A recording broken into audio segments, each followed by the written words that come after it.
Your uncle told me you would come back one day. He was wrong about a lot of things near the end, but not about you." She said it while standing 3 feet away from me in the middle of a grocery store aisle, holding a loaf of bread and a carton of eggs like she had not just reached into my chest and grabbed something vital. I stared at her, not because she was loud. She was not. Not because she looked familiar. She did not. I stared because she said it with the calm certainty of someone who had already lived through the shock I was only just entering. I had never seen this woman before in my life. At least I did not think I had. And yet she was standing there under cold, fluorescent lights, saying my dead uncle had talked about me to her. Not once. Not in passing. Enough for her to know I would return to a town I had spent 6 years avoiding. I should have asked who she was first. I should have asked how she knew my name. I should have said she had the wrong person. Instead, I heard myself ask the one question that made my throat tighten before it even left my mouth. "What else did he tell you?" She did not answer right away. Her eyes held mine, steady and unreadable, not cruel, not warm, just honest in a way that made me instantly nervous. Then she shifted the basket against her hip and said, "Enough to know he missed you. Enough to know he never stopped leaving the porch light on." That should not have hit me the way it did, but it did. Because when I was 14, after one stupid fight with my mother, and one even stupider threat that I was going to run away for good, Uncle James had stood in his front yard at midnight with one hand on his hip and the porch light glowing behind him and said, "Doesn't matter how far you go, Trev. You should always be able to find your way back." I had not thought about that in years, not until a stranger brought it back like it happened yesterday. The store around us kept moving. A cart rattled past the end of the aisle. Somewhere near produce, a child laughed too hard at something and got shushed. The cooling fans hummed above us. Ordinary sounds, ordinary day. Nothing about it felt ordinary anymore. She must have seen something change in my face because her expression softened just a little. "I'm sorry," she said. "That was not a fair way to start." "No," I said too fast. "No, it's fine, I looked at her, trying to place the shape of her face in some old memory. "I don't know you." A small nod. "I know my name's Claire." She said it like I was supposed to do something with it. I did not. I just stood there holding a basket with coffee, pasta, bread, and a jar of tomato sauce like a man pretending he understood his own life. She let the silence sit. Most people rush to fill silence. They patch it up with nervous words. Claire did not. She looked like someone who trusted quiet to do its job. That unsettled me more than if she had talked too much. "I saw you at the service," I said finally. "I know." There was something almost painful about how simple her answers were. "You knew my uncle well." Her fingers tightened once around the basket handle. "Well enough," she said. That answer landed harder than it should have. There was history inside it, not romance. Not exactly, but something lived there, something real.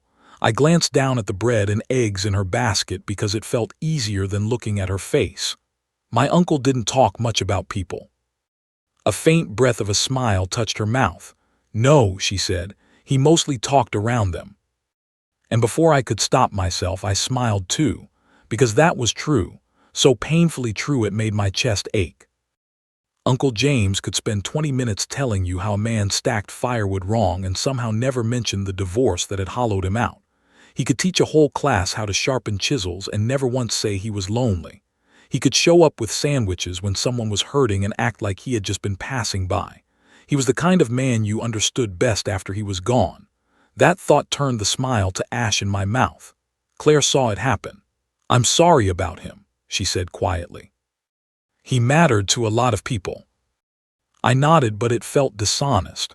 Not because I did not believe her, because I was still catching up to the fact that he had mattered in ways I never stayed long enough to see. The truth was ugly. I had loved my uncle. I had also treated him like a fixed point. Like a place I could return to whenever it suited me. Christmas card here, missed call there. One rushed birthday conversation while walking between meetings in Seattle, always meaning to come down, never coming, until a lawyer with an Oregon number told me there would be no next time. I looked away from Claire and stared at the canned tomatoes on the shelf. "I didn't know he was sick," I said. The words came out flatter than I meant them to. When I looked back, she was studying me with an expression I could not name. Not pity. I would have rejected pity. She seemed too smart to offer it. "Would you have come if you knew?" she asked. It was not an attack. That made it worse. I opened my mouth and then closed it again, because the honest answer was not clean enough to say out loud. I wanted to think yes. I wanted to believe I would have dropped everything, flown down, sat beside his bed, listened to him breathe, told him all the things I suddenly could not tell him now. But the version of me that lived in Seattle had gotten very good at postponing anything that hurt, so I said nothing. Claire gave one slow nod, like silence was answer enough. Then she looked toward the front of the store and said, "He kept something for you." That got my full attention. "What?" Her eyes came back to mine. I'm not sure it was meant for me to find, but I found it anyway. A strange pressure started building behind my ribs. "What are you talking about?" She hesitated for the first time. Not long, just enough for me to notice. Then she reached into her jacket pocket and pulled out something small and folded. Worn paper, creased so many times it looked soft at the edges. My breath caught before I even knew why. She did not hand it to me. Not yet. "He gave me this last winter," she said. "Told me if you ever came back, I'd know when to give it to you." I stared at the paper in her hand. "You're saying my uncle knew I'd come back to town, run into you in a grocery store, and you just hand me a message?" "No," she said. "I think he knew grief makes people circle the places they're not ready to leave." That sentence went through me like a blade wrapped in velvet, because it was true. I had come to town for a funeral. I had rented a car, opened a dead man's house, slept in his silence, started sorting through the remains of a life I did not understand. And today, instead of going back to Seattle like I had planned, I was standing in the grocery store where he used to buy cheap coffee and canned soup and peppermint candies for the bowl by his front door, circling, not leaving. Claire looked down at the folded paper, then back up at me. "I can give this to you now," she said. "But once I do, you don't get to go back to not knowing." I let out a rough breath that almost sounded like a laugh. "I think that ended the second you said, 'I know you.'" For the first time, something warmer entered her face. Not a smile exactly, more like recognition, like she had been waiting to see which version of me showed up. Then she held the folded note out between us. And I understood with a certainty that made my pulse turn heavy that whatever was written inside that paper was about to change more than the rest of my week, maybe more than the rest of my life. I took it from her hand, and before I opened it, she said the one thing that made me afraid to read it. "Trevor, your uncle didn't leave you that house by accident." I did not open the note in the grocery store. I wanted to. God, I wanted to. But my hands had already started shaking, and I was not about to unfold the last thing my uncle trusted to a woman I barely knew while standing between canned soup and pasta sauce. So I closed my fingers around it and looked at Claire. "What do you mean he didn't leave me the house by accident?" She adjusted her grip on the basket. Her face did not change much, but something in her posture did. A slight tightening, like she had stepped too close to a line she had promised herself not to cross. "I mean," she said carefully, "James did very little by accident." "That's not an answer." "No," her eyes held mine. "It's the one I can give you here." I almost pushed, almost demanded more. But there was something in her expression that stopped me. Not fear, not guilt, more like restraint, like she knew more than she wanted to say in public. So I glanced toward the front of the store and said, "Then where?" Her gaze flicked to the folded paper in my hand. "Home," she said. It took me a second to realize she did not mean her house. She meant his. My uncle's place still felt like a borrowed memory I was sleeping inside. The idea of calling it home should have felt wrong. Instead, it landed somewhere deep. I nodded once. Claire shifted her basket again. "I need to check out." "Right." Another silence. Then she said, "Read the note first. After that, if you still want answers, I'll be around." And just like that, she turned and walked toward the registers, leaving me in the aisle with a folded message and a pulse that would not settle. I watched her go longer than I should have. She moved the same way she had at the service. Direct, quiet, no wasted motion. Like she had learned a long time ago that drama only makes hard things harder. I should have gone after her. Should have asked the obvious questions. How long had she known my uncle? Why had he trusted her with a note for me? What exactly had he said about me when I was not there to hear it? Instead, I stood still until a man trying to reach a shelf behind me muttered, "Excuse me," and I realized I had been blocking half the aisle like an idiot. I checked out in a fog: coffee, bread, pasta, sauce, dish soap I did not remember picking up. The cashier was maybe 19, nose ring, tired eyes. She asked if I wanted paper or plastic, and I stared at her like she had asked me to explain my life. "Paper," I said finally. Outside, the air felt cooler than it had an hour earlier. The clouds had thickened, low and gray, heavy enough to threaten rain without the courage to commit. I loaded the groceries into the back seat of the rental and got behind the wheel. The note sat in my palm, folded once, then again. My uncle's handwriting had always leaned slightly right, neat but firm, like even his letters knew where they were going. I could see a corner of blue ink on the outside, just enough to know it was his. I thought about opening it there in the parking lot. I did not. Maybe because once I read it, whatever was on the other side would become real. Maybe because part of me was still pretending I could get through this trip by sorting paperwork, signing forms, and flying back to Seattle with a few boxes and a clean story. My uncle died. I came down. I handled things. I left. Simple, manageable, clean. But the note in my hand did not feel clean. It felt like a hand on the back of my neck turning my head toward something I had spent years refusing to look at.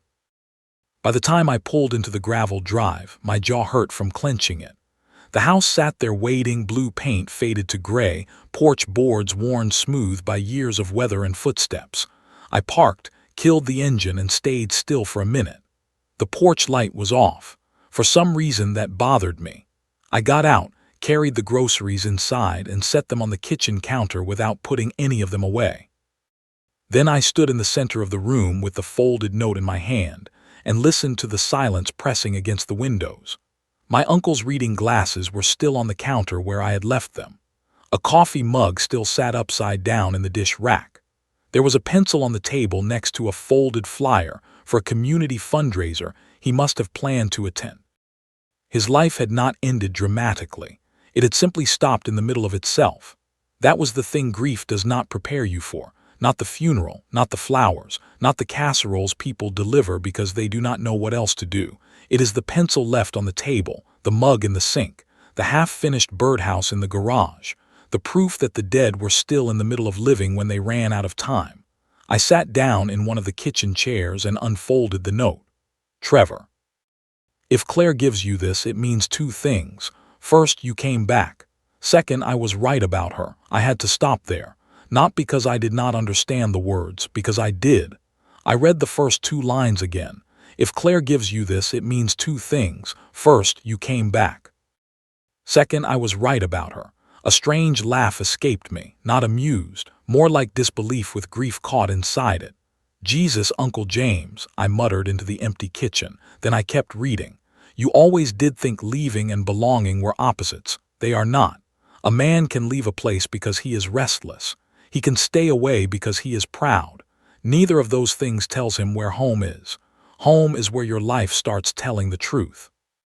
If you are reading this, then maybe you finally got tired of all the lying.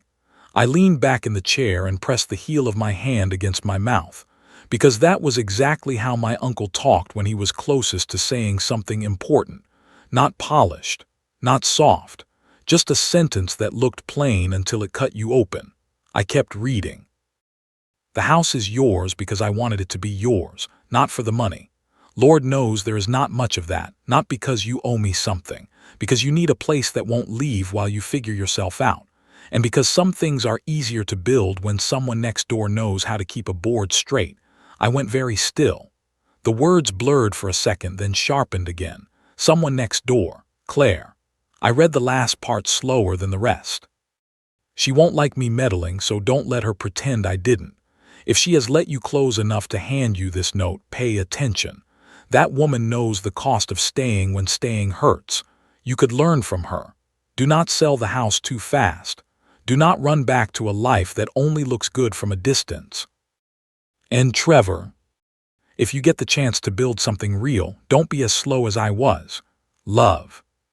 Uncle James. I read it twice, then a third time. By the end of the third, I was not seeing the page anymore. I was seeing my uncle on the porch in his old work boots, one hand around a coffee mug, looking at me the way he used to when he knew I was lying and had decided to let me hear it in my own time. I set the note down carefully on the table. My throat felt tight, my chest worse. He had known, not everything, not in some strange, mystical way, but enough. Enough to see me clearer than I had seen myself. Enough to know I would treat Seattle like proof that my life had direction when really it was just a good place to stay busy. Enough to trust Claire with a message that now felt less like a note and more like a door unlocking somewhere inside me. I pushed back from the table and walked out to the porch. The backyard spread behind the house in layers of overgrowth and unfinished care. The fence on the east side leaned badly, blackberry vines climbing through it like they had plans. Beyond that was the edge of Claire's property. I could not see much from here. Just a section of her roof through trees and the top line of a workshop tucked behind the house. Someone next door knows how to keep a board straight. I laughed again, softer this time. You had jokes, I said to no one. The breeze shifted, cool against my face. I folded the note and slipped it into my back pocket. Then I did the one thing that suddenly felt impossible not to do. I went looking for proof. The receipt I had found the day before was still in the desk drawer where I left it. Claire's name, lumber delivery, $200, her address in my uncle's handwriting. I dug deeper. At first it was all ordinary paperwork. Utility bills, tax forms, notes about volunteer schedules. A grocery list with coffee, soup, wood glue, batteries, and peppermint candy written in block letters. Then I found a small stack of index cards held together with a rubber band. Project notes, measurements, materials, names, deck repair Claire, workshop shelves Claire, garden gate hinge Claire. There were dates next to some of them, spread over nearly 3 years. I sat down hard in my uncle's desk chair. 3 years. This was not a neighbor he helped once out of kindness. This was someone woven into the rhythm of his life. I flipped to the last card in the stack. Cedar table top. Trevor might like this design, too modern for me. Good lines, though. I stared at the words until the room went thin around the edges. Trevor might like this design. He had thought of me while planning a table for her, not in some tragic final days way, casually, naturally. Like my name still lived in the room even when I was 6 hours north pretending I had become a different man. I stood up too quickly and nearly knocked the chair over. By then I knew sitting with this was useless. I needed air, movement, something solid. The fence. I grabbed the work gloves from the mudroom, found the handsaw in the garage, and headed into the yard. The fence was worse up close than it looked from the porch. One whole section had collapsed inward under the weight of the vines. The posts were soft at the base. Rot had eaten into them until they looked held together by habit alone. I started cutting, not because I had a plan, because my uncle always said if your head is too loud, give your hands a job, so I did. Blackberry vines fought back. Thorns caught my sleeves and gloves. One scraped across my wrist. I barely noticed. I kept going, sawing through thick stems, yanking dead growth free, tossing it into a pile. Measure twice. Cut once. He used to say it all the time, not just about wood, about words, about choices, about people. The sun pushed weakly through the clouds, then disappeared again. My shoulders started to burn. Sweat dampened my back despite the cool air. I was so locked into the work that I did not hear her approach until her voice came from just behind me. You're attacking it like it insulted your family. I turned too fast. Claire stood a few feet away in faded jeans and work boots, one hand tucked into the pocket of a dark jacket. Her expression was unreadable at first. Then her eyes dropped to the gloves in my hands, the cut vines at my feet, and something like understanding moved across her face. You read it, she said. It was not a question, I nodded. For one long second neither of us spoke. Then I pulled the folded note from my pocket and held it up slightly. He planned this, I said. Not all of it, but enough. Her mouth pressed into a line that looked almost like annoyance. At him, she said, not you. That surprised a laugh out of me. Good to know. She stepped closer to the fence and looked over the damage. James liked to act like helping was an accident. It never was. I watched her profile, the calm line of her face, the wind teasing loose strands of hair near her temple. You knew about the note. No. She looked at me then, straight on, but I knew he was up to something. That should have felt absurd. Instead, it felt like the most natural thing in the world. I looked at the ruined fence between our properties, the vines, the rot, the mess of neglect and time, then at her, then back at the fence. And without really deciding to, I heard myself say, help me tear this thing down. For the first time since the grocery store, Claire smiled without holding it back. Now that, she said, stepping over the property line, sounds like him. Claire did not ask if I was sure. That was one of the first things I started to understand about her. She had a way of knowing when a question would help and when it would only slow down something already true. She looked at the fence once, then at me, then walked back toward her yard. I've got a pry bar and a post digger in the workshop, she said, and gloves that won't fall apart in 10 minutes. I glanced down at the pair I was wearing. One thumb was already splitting. That obvious. She gave me a look over her shoulder. City gloves. I almost smiled, almost, but the note was still sitting heavy inside me. The words had not settled yet. They had only moved deeper. Do not run back to a life that only looks good from a distance. The problem with a sentence like that was not that it was dramatic. It was that it was true in a way I had no defense against. Seattle had looked good from a distance. Still did, probably. A clean apartment with floor-to-ceiling windows and a view of the water. A design firm whose name impressed people at parties. Projects with budgets so large nobody ever spoke about them like they were real money. Coworkers who used words like visionary and scalable and ecosystem, as if that meant they were building something that mattered. From a distance, my life looked sharp. Up close, it mostly felt expensive and tired. I followed Claire across the property line, through the side yard and toward the workshop behind her house. Up close, the place looked exactly like it should have. Not polished, not decorative, useful. The wood siding needed a fresh coat of paint. The steps sagged a little on the left side. The door had been repaired at some point with a metal plate and 6 mismatched screws. Inside, the air smelled like cedar dust, oil, and something faintly sweet I still could not name. Tools lined the walls in careful order, not in the fake neat way of a magazine spread. In the real way. The way tools look when someone actually uses them and knows where each one belongs by muscle memory. A workbench ran along the far wall under 2 windows streaked with old rain. A table saw stood in the center. Half-built pieces leaned in the corner waiting their turn to become something else. My eyes landed on a dining table top clamped to sawhorses near the back. Good lines. My uncle's words came back so sharply I had to look away. Claire noticed. That one's been fighting me, she said, crossing to a shelf and grabbing 2 better pairs of gloves. Walnut, beautiful wood, stubborn as hell. She tossed 1 pair to me. I caught them against my chest. Thanks. She nodded once, then bent to grab the pry bar. James thought that table was too modern. I looked up. She was not smiling. How do you know that? Her expression stayed calm, but something careful entered it. Because he told me. Right, of course he had. This whole town suddenly felt like a place where my uncle had left parts of me behind without asking permission. I pulled the gloves on. They fit better immediately. Thick leather, broken in, real. He wrote my name on one of his project cards, I said. Claire straightened with the pry bar in one hand and the post digger in the other. That doesn't surprise me. It surprised me. She studied me for a moment, then said, You really don't know how often he thought about you, do you? There are questions that feel like accusations. There are questions that feel like mercy. That one was both. I looked at the table saw instead of her face.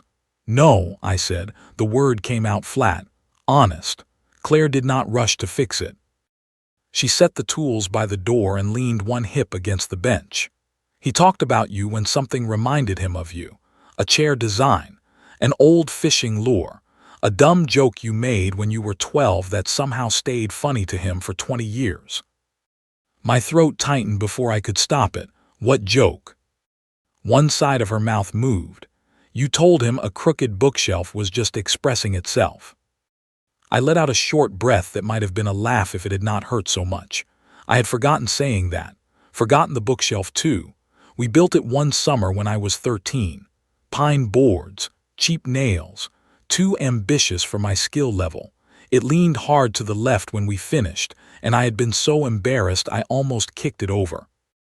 My uncle just looked at it, took a sip of coffee, and said, "Well, it's got character." I had not thought about that day in years. Now it came back with a force that made the workshop feel too small for a second. Claire picked up the pry bar again and headed for the door. Come on. I followed her outside. The fence looked worse now that I had started tearing into it. Once you disturb old damage, you see how much of it was pretending to hold. We fell into the work fast. She took one side of the collapsed section while I worked the other. The first board came loose with a groan of nails and rotten wood. Then another, then another. Soon we were moving in rhythm. Pry, brace, pull, toss. Pry, brace, pull, toss. We did not talk much at first. We did not need to. There was something about working beside someone who knew how to move around wood and weight and resistance that made words unnecessary. Claire handed me the post digger before I asked for it. I shifted my footing before she told me I was about to wrench my shoulder. At one point she put one hand lightly against my forearm and said, "Not that angle. Let the bar do it." I changed my grip. The board came free cleanly. "Told you," she said. I looked at her. "You always this bossy." She glanced over without missing a beat. "Only when I'm right." That made me laugh for real. The sound startled both of us a little. Not because it was loud, because it had been a while. We kept working. The pile of ruined rails grew. Blackberry vines fought us for every inch. Thorns scraped across my jacket and caught in Claire's sleeve. At one point she yanked a thick runner free and nearly lost her balance. I reached for her without thinking. My hand landed at her waist, solid, warm even through the denim jacket.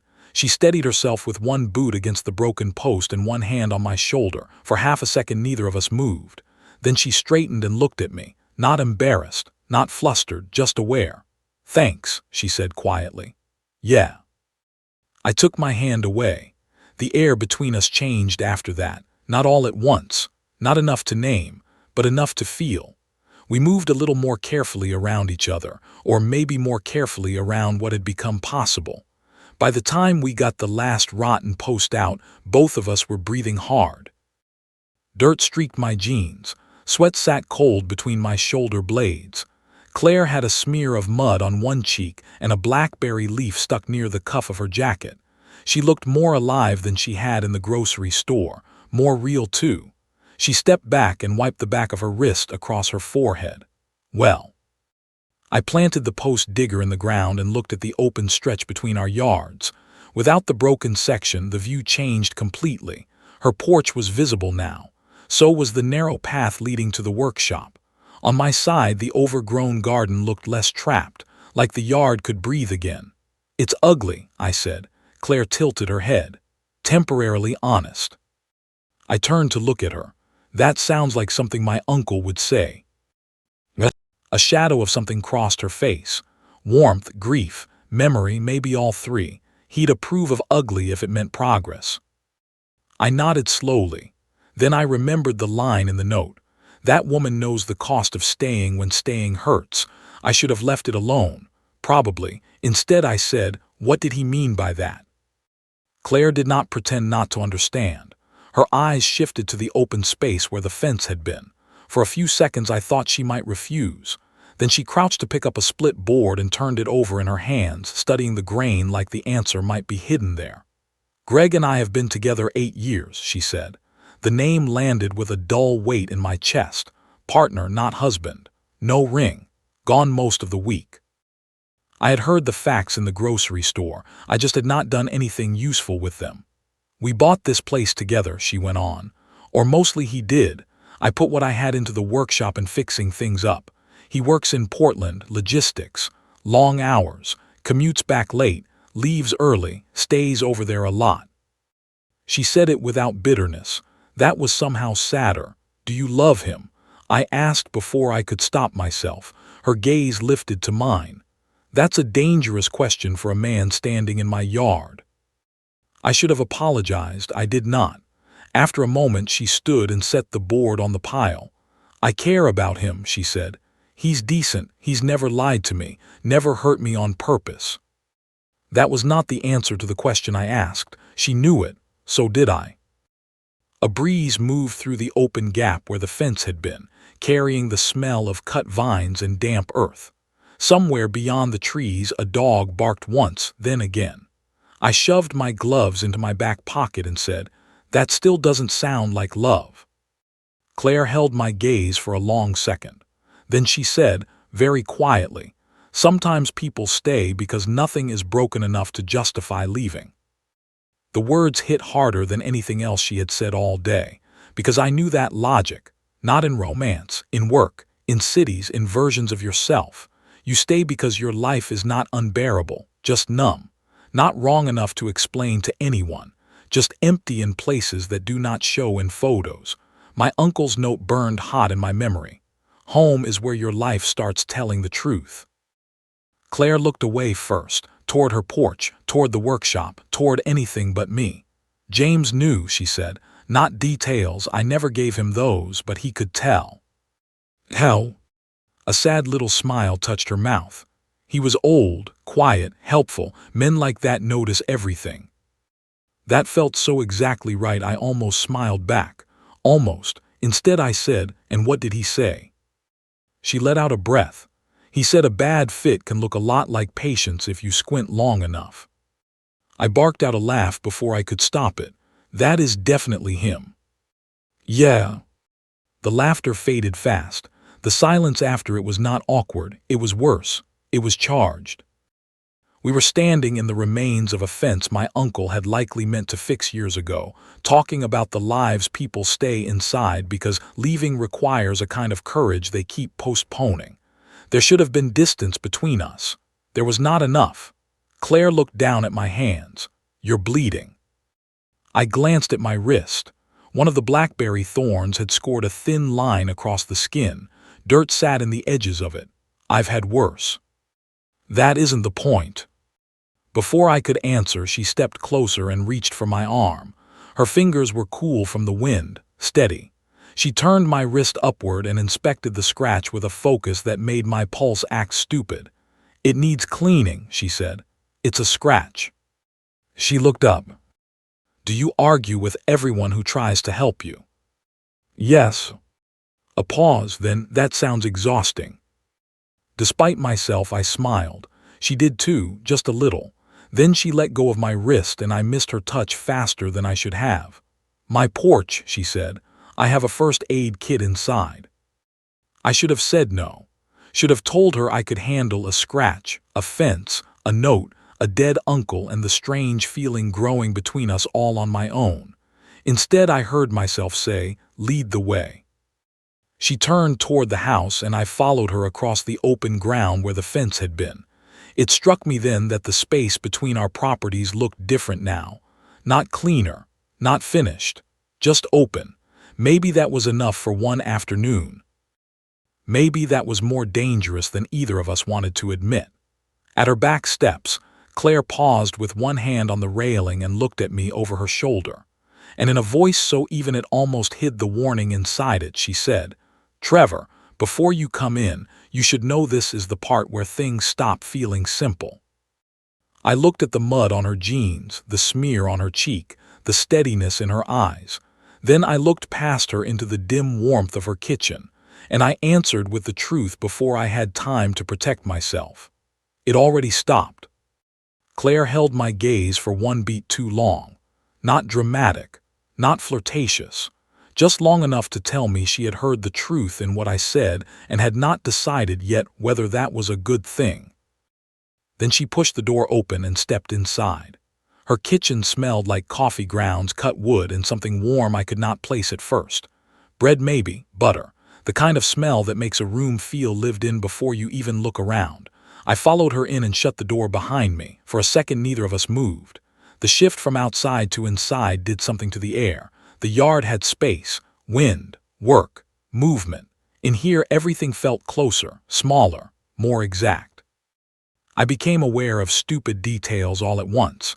The sound of the old fridge humming, the faint tick of a wall clock, a ceramic bowl on the counter filled with screws and loose keys, a mug by the sink with a pencil stuck in it. Claire went to a narrow cabinet near the stove and pulled out a white metal first aid box with a faded red cross on the front. "Sit," she said, nodding toward the kitchen table. I sat. She brought the box over, set it down between us, and opened it. Bandages, gauze, alcohol wipes, a roll of tape, tweezers, nothing fancy, everything practical. That fit her. She took my wrist again and turned it gently toward the light. The scratch was not deep, but the skin around it was already dirty from the fence and blackberry vines. "This is going to sting. I'll survive." That confidence feels premature. I laughed under my breath. "You always this encouraging." She tore open the alcohol wipe with her teeth and glanced up at me.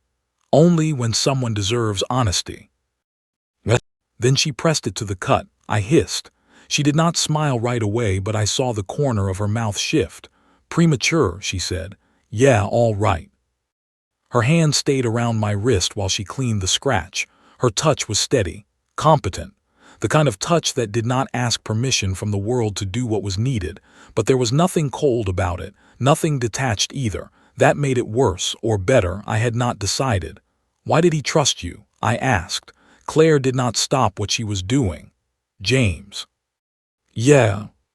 She tossed the wipe into the trash and reached for ointment. "I think he trusted people who didn't need much from him." That answer sat between us for a second. "And you didn't." A faint breath through her nose, almost a laugh. "No," she said. "That's not true." She dabbed ointment across the scratch. Her fingers brushed the inside of my wrist. My pulse jumped. I hated that she probably noticed. "I needed help," she said. "He just never made me feel small for needing it." That landed somewhere low in my chest. The room stayed quiet except for the wall clock and the soft sound of her peeling open a bandage. "When I bought this place," she said, "the back deck was half rotted through, looked fine from a distance, dangerous up close. Greg kept saying we'd hire someone, but weeks turned into months, then longer. One of the steps cracked under me one morning carrying lumber inside. James saw it from the road." I pictured that instantly. My uncle slowing his truck, seeing damage nobody else bothered to notice, and already deciding what he was going to do about it. "He came over that afternoon with tools," she continued. "Didn't knock, just stood in the yard and said, 'You've got 2 bad posts and a step that's lying about its condition.'" I laughed before I could stop myself. She nodded. "That sounds like him." "Exactly like him. He fixed it in a day and a half. Wouldn't take money. Wouldn't even let me buy him dinner. Said I could pay him back by helping somebody else when it was my turn." I looked at the tools hanging on her far wall. "Clean, ordered, used. So you did." "Sometimes." There was history in that word, more than charity, more than gratitude. My uncle had become part of her life in the same quiet way he became part of most things that mattered. No announcement, no performance, just presence. He came by after that. I asked, she nodded, now and then to look at a hinge, to argue with me about wood choices, to bring me cuttings for the garden, to tell me my clamps were cheap. I smiled, he was right. She met my eyes, he usually was. Something warm moved through me at that, warm and sharp. Grief did that sometimes. It gave you comfort and pain in the same breath. Claire finished with the bandage and let go of my wrist. "There," she said, "you'll live." That was never really in doubt. "No," she said softly, just the quality of the living. I looked at her. She looked down at the first aid box as soon as the words left her mouth, like she had not meant to say them out loud, but she had. And now they were here. The kind of sentence my life in Seattle would have had no use for. The kind of sentence that stayed with you anyway. I leaned back in the chair. Did he talk to you about me a lot? Claire closed the box and rested both hands on top of it. Enough. What does that mean? Her eyes came back to mine, careful again, measuring. It means he loved you without being sentimental about it. That almost knocked the air out of me. I swallowed once, hard, and what did he say? A pause. Then she sat in the chair across from me and answered like she had decided halfway through the movement that lying would only waste time. He said you were better than the life you built around yourself. That one hit clean and deep. I stared at her. He said that. He said you were smart enough to build beautiful things for strangers and stubborn enough to live in places that made you lonely. I looked away. Out the window above the sink I could see the gap where the fence had been, broken rails on the ground, open view between the houses, a line crossed without anybody naming it. I didn't ask him to talk about me, I said. I know. I barely called. I know that too. No judgment, just fact. Sometimes fact feels crueler than blame. I rubbed a thumb against the edge of the bandage on my wrist. I kept meaning to come back. Claire was quiet for a while. Then she said, meaning to is the favorite language of men who are afraid to look at what they left behind. I let out a rough breath. That another James quote? No, she held my gaze. That one's mine. It should have embarrassed me. Instead, it made me want to tell her everything. Not because she was soft. Not because she made me feel rescued, because she did the harder thing. She stayed still and made honesty feel less humiliating than hiding, so I told her a piece of it. When I left for college, I said, it made sense. Eugene felt small, predictable. I thought if I stayed I'd turn into one of those guys who spends his whole life talking about what he almost did. Claire listened without interrupting. So I left, I went on. Then I got good at leaving, better job. Bigger city, more money, better title. Every year I told myself I'd come down once things settled, but they never settled, they just got louder. I stopped there because the next part was uglier. Because once you start telling the truth, you have to choose how much of it you can stand hearing back. Claire saved me from deciding. Louder can feel a lot like important, she said. Yeah. And then one day, you realize nobody knows how tired you are because you built the whole life around looking fine. I looked at her sharply. Something in her face changed, not much, just enough. You too? I asked. She leaned back in her chair. Furniture orders, craft fairs, property taxes, keeping up a house, keeping up a relationship. Smiling through dinners you could predict word for word before they happened. Being grateful for a life that never quite fits. You learn how to look steady. There it was again, not dramatic unhappiness, not disaster, worse. A life you could defend to other people, a life that still made you feel absent inside it. The kitchen went quiet, no big confession. No tears, no music swelling in the background like a movie trying too hard. Just two people at a small table finally hearing their own lives spoken out loud in a language neither one of them could dodge anymore. I should have left then. Not because anything had happened, because something had. That was the dangerous part, not action, recognition. Claire stood first. I've got coffee, she said. Unless you're in a hurry to go back and lose a fight with the rest of that fence. The corner of my mouth moved before I could stop it. Are those my only options? For today, probably. She turned toward the counter and reached for the kettle. The domestic ease of it hit me in a place I was not prepared for. Her moving around the kitchen, opening cupboards without looking, measuring grounds by habit. The quiet certainty of a person inside a life she had made with her own hands even if parts of that life no longer fit. I stayed in the chair and watched her. She noticed. You always stare this much. Only when I'm trying to figure something out. Good luck. That made me smile. You know, most people would ask what. She glanced over her shoulder. Most people waste a lot of time asking questions they already know the answer to. I sat with that while the kettle started to heat. Steam whispered up. Outside, the sky had gone darker, not evening yet, just that gray Oregon light that makes everything feel suspended. Claire poured water over the ground slowly. The smell of coffee filled the room almost immediately. Rich, bitter, familiar. My uncle used to make coffee strong enough to strip paint. I thought of him suddenly, standing in this same kitchen maybe, or hers, arguing about clamps. Talking around people instead of about them. Quietly weaving a connection between the woman at the counter and the nephew too stupid to realize he was still being loved from a distance. What? Claire asked. I blinked. Nothing. That's not true. I looked down at the table. He knew, I said. James. About me, about you, about this town. Maybe not the exact shape of any of it, but enough. I lifted my eyes to hers again. And I hate that he was right before I was. Claire said nothing for a second. Then she brought 2 mugs to the table and set one in front of me. That's usually how it works, she said. The people who love us see the truth first. I wrapped my hand around the mug. It was warm, solid, real. So was the silence after, no rush to fill it, no need. We drank coffee at her kitchen table while the light outside slowly thinned. At one point, a car went by on the road. At another, wind tapped a loose branch against the side of the house. Small sounds. The kind that would have disappeared under the noise of my Seattle apartment. Here, they seemed to belong.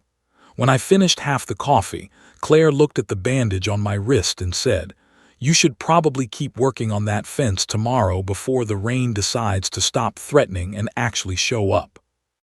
I looked at her over the mug. Tomorrow. There was the slightest shift in her face then, not uncertainty, awareness. As a general statement, she said, not an invitation.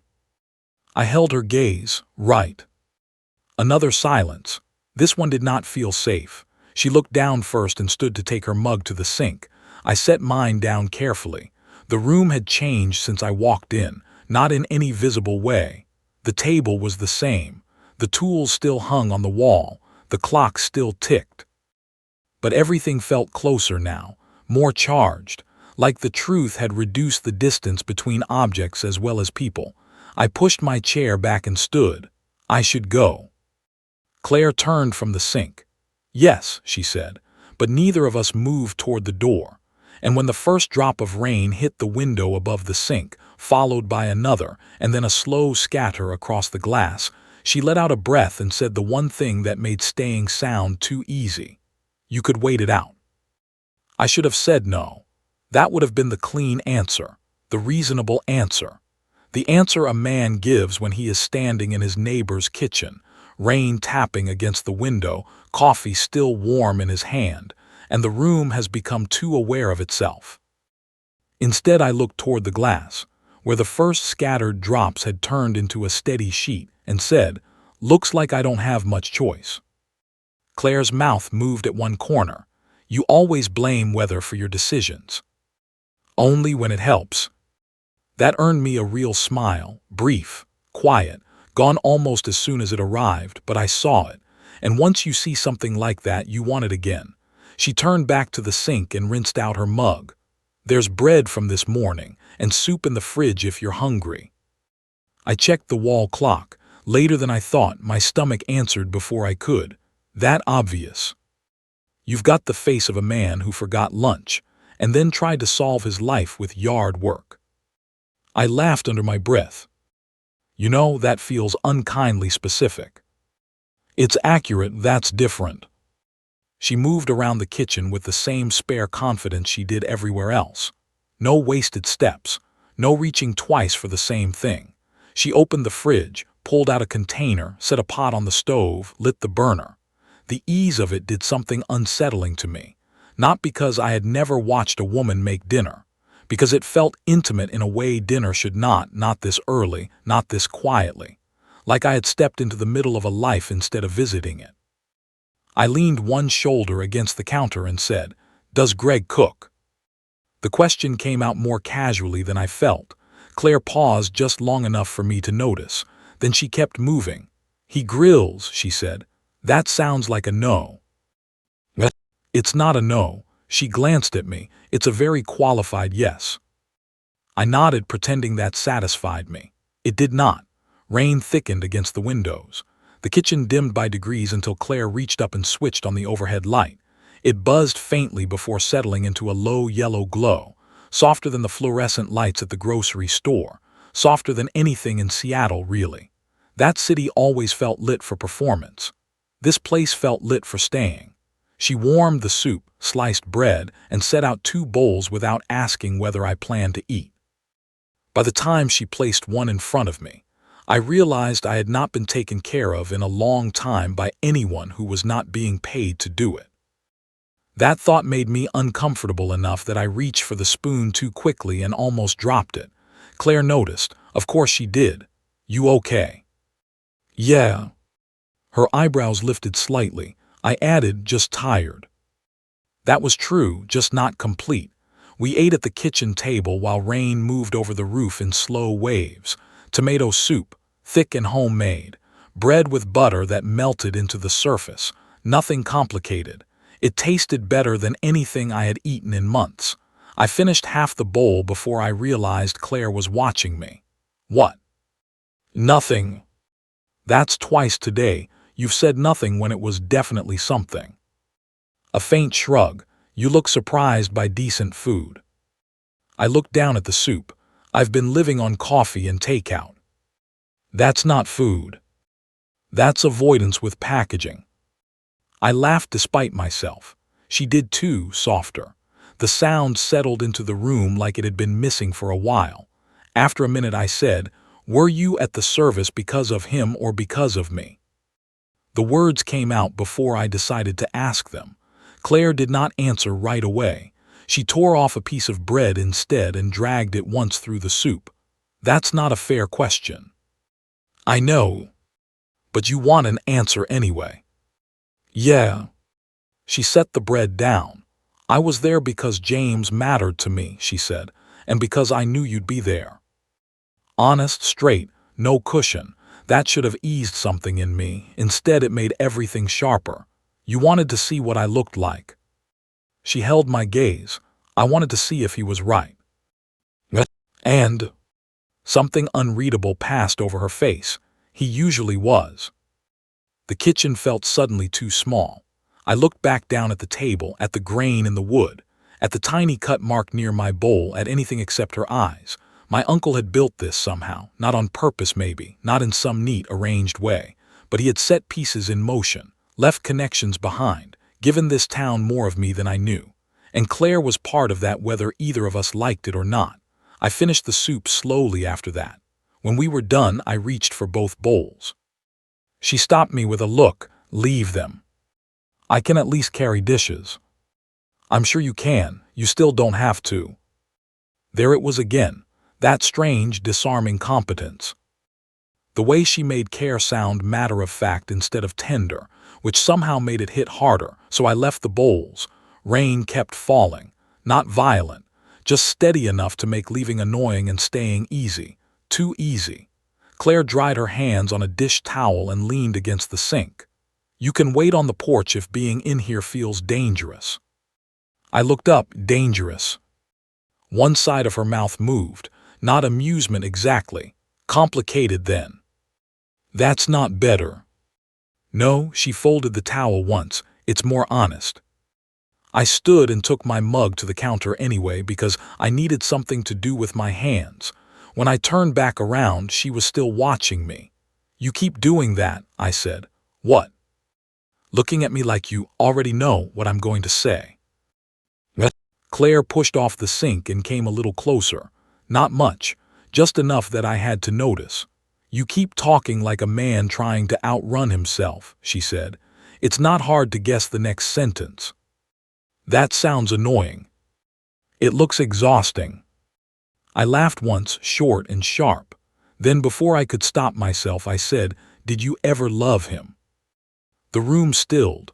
No clock, no rain, no hum of the fridge, at least not for a second inside my head. Claire did not flinch, but she did go quiet in a different way. "He's a good man," she said. "That's not what I asked." Her jaw tightened slightly, not anger, restraint. "I know." I waited. Finally she said, "I loved who I thought we were going to become." That landed hard, because it was not cruel, because it was not disloyal. Because it was probably the saddest true thing she could have said. She moved past me then toward the doorway that led deeper into the house, then stopped and turned back. At the start we made sense. Same timing, same plans, same idea of stability. Her arms folded loosely across her middle. Then life kept moving and the shape of it stayed the same while we changed inside it. I did not say anything. She looked toward the rain-streaked window. No betrayal, no explosion, no one horrible enough to hate.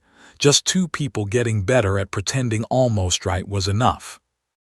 I thought about Seattle, my job, my apartment, the view, the endless small proofs I had gathered that I was succeeding at a life that never once asked if it made me happy. "You said before," I began, "that people stay because nothing is broken enough to justify leaving." Her eyes came back to mine. "Yes. That sounds like more than theory." "It is." There was a long silence. Then she said, "Greg knows something is wrong." A knot tightened in my chest. "Because of me."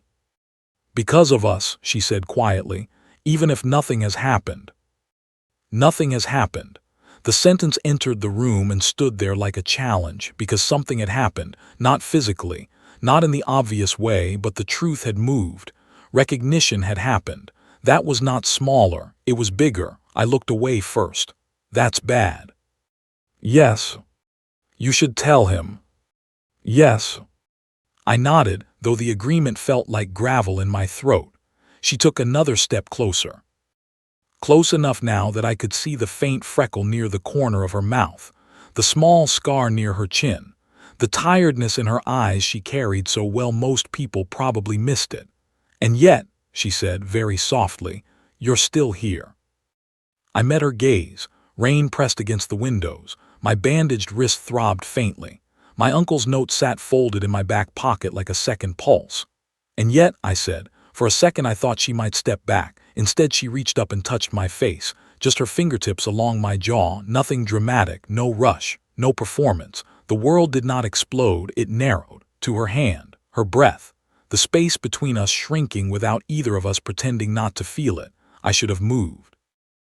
I should have said her name in a way that stopped this.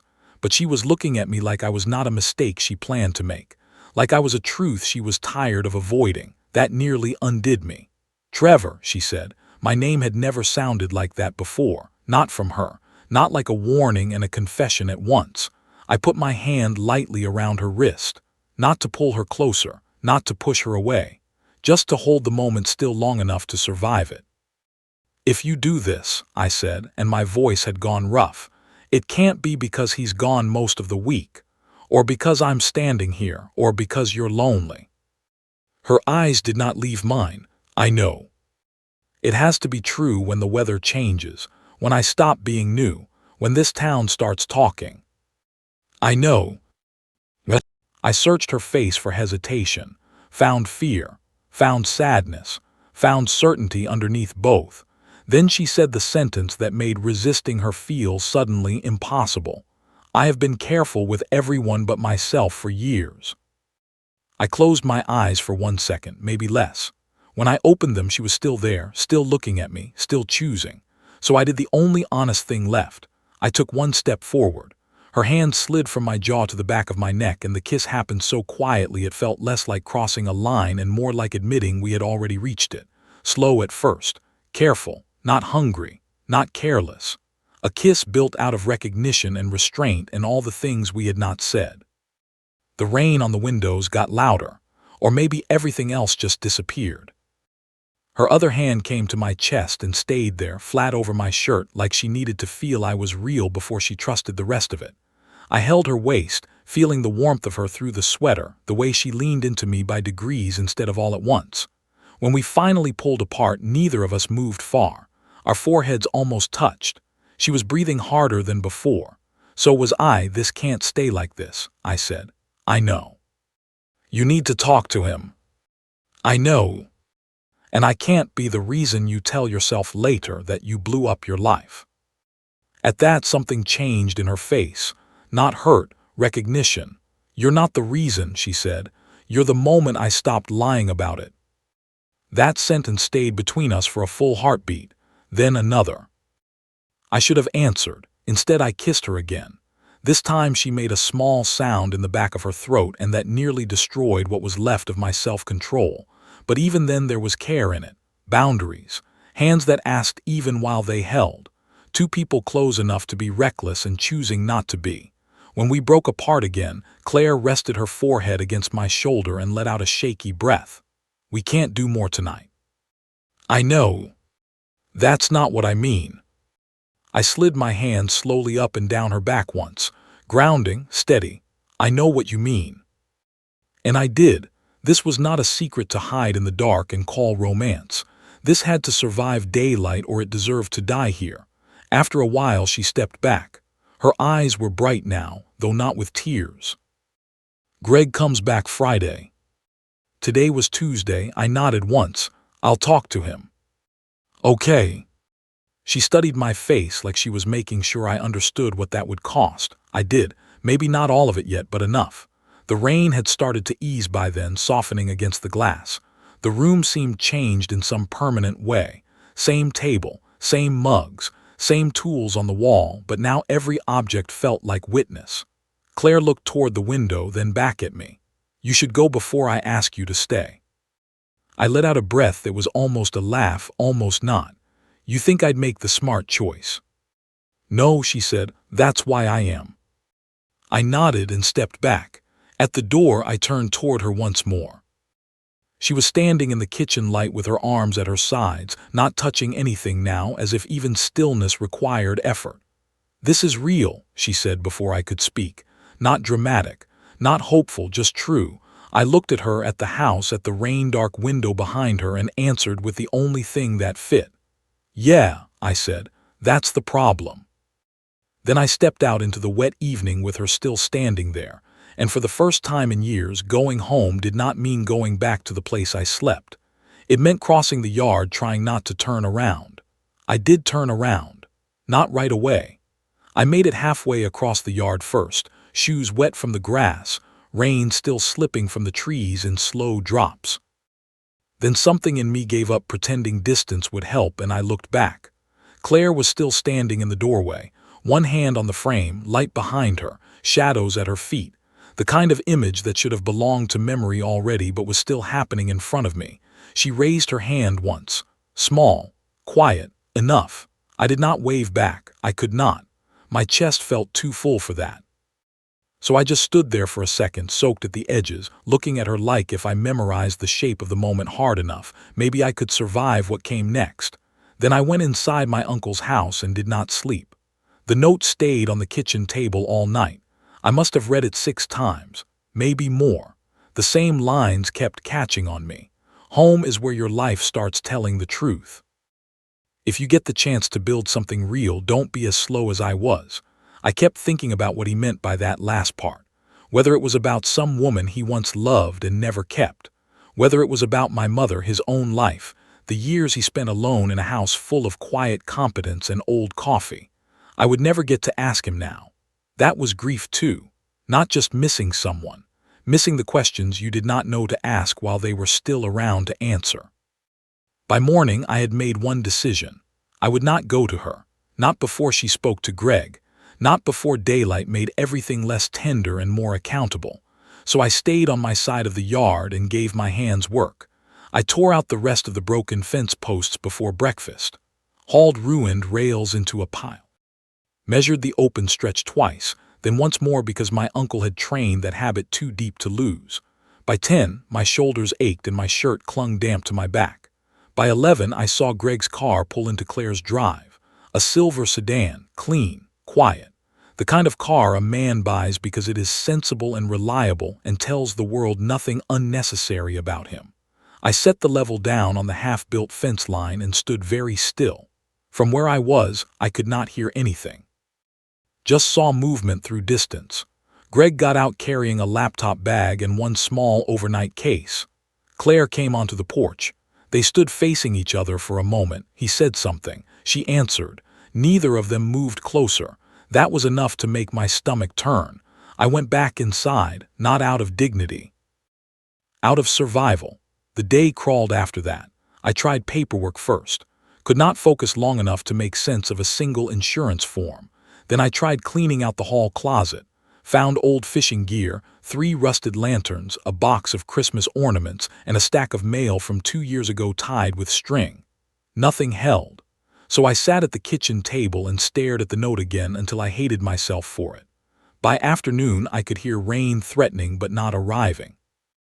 The sky hung low and gray over the trees. Every now and then a car passed on the road. Every now and then floorboards creaked under me when I shifted in the chair. Around 4, I gave up pretending I could be useful and went out to the porch. Her house was quiet. No movement at the workshop. No sound from the back.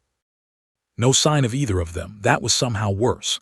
I stayed there until I saw Greg come out just before 6. He walked to his car without hurrying. Stopped once like he was deciding whether to turn back. Did not. Claire stood on the porch while he put his bag in the trunk. Even from a distance, I could tell something had changed in the way they were holding themselves. Not dramatic. Final. He got in the car and drove away. Claire remained on the porch long after he disappeared at the bend in the road. I should have waited, given her an hour, a day, whatever decent people give each other after a life changes shape. Instead, I lasted maybe 20 minutes. Then I crossed the yard. No sneaking, no hesitation. Just boots on damp grass and my heart beating like it had somewhere urgent to be. When I reached her back steps, the door opened before I knocked. Claire looked wrecked, not messy, not shattered, just stripped down in a way I had not seen before. Her eyes were red, her face pale, her sweater hung loose at one shoulder like she had forgotten to fix it. "It's over," she said. I searched her face. "With him?" I asked quietly. She gave one tired nod. "Yes." I did not move at first. Neither did she. Then she stepped aside and I went in. The house looked exactly the same as yesterday. Same table, same mugs drying by the sink, same bowl of screws and keys on the counter, but the air had changed. It felt emptied out, not hollow, just newly honest. We sat at the kitchen table because that was where truth kept finding us. For a while neither of us spoke. Finally I said, "Are you okay?" Claire let out a breath that sounded almost like a laugh and almost like defeat. "No," she said, "but I think I will be." That was honest enough to love. I folded my hands in front of me because reaching for her too soon felt wrong. How bad was it?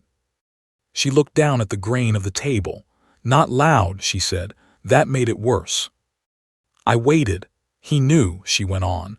"Not details, maybe not even about you exactly, but he knew I was somewhere else already."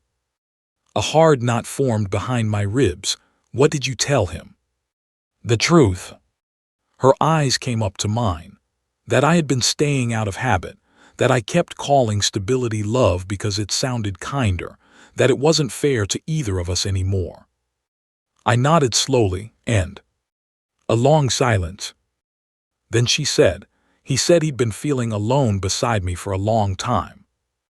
There are sentences that do not belong to villains. That is what makes them hurt. I looked away. "He's a decent man," I said. "Yes." "You still did the right thing." At that, Claire closed her eyes for 1 second like those words cost her something to hear.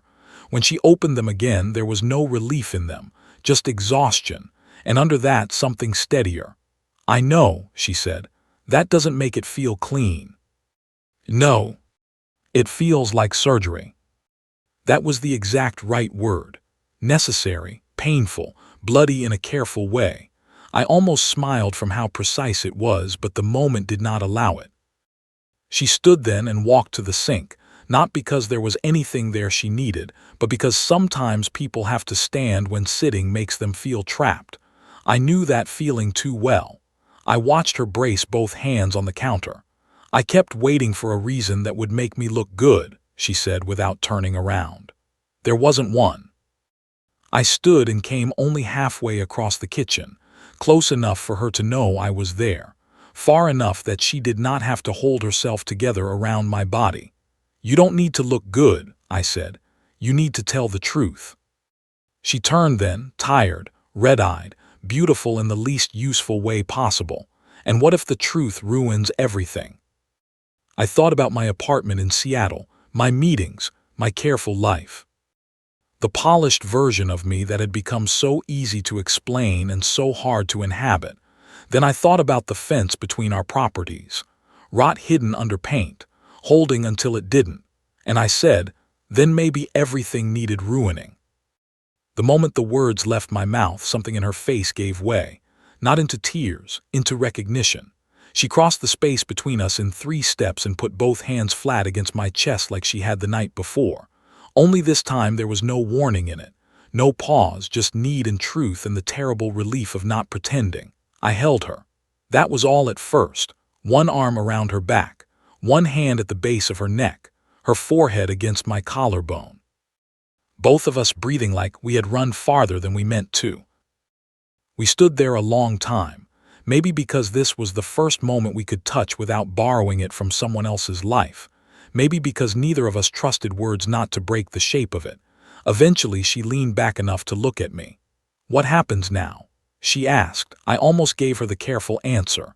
"One day at a time, we'll figure it out, something measured and wise and useless." Instead I told her the truth. "I don't leave."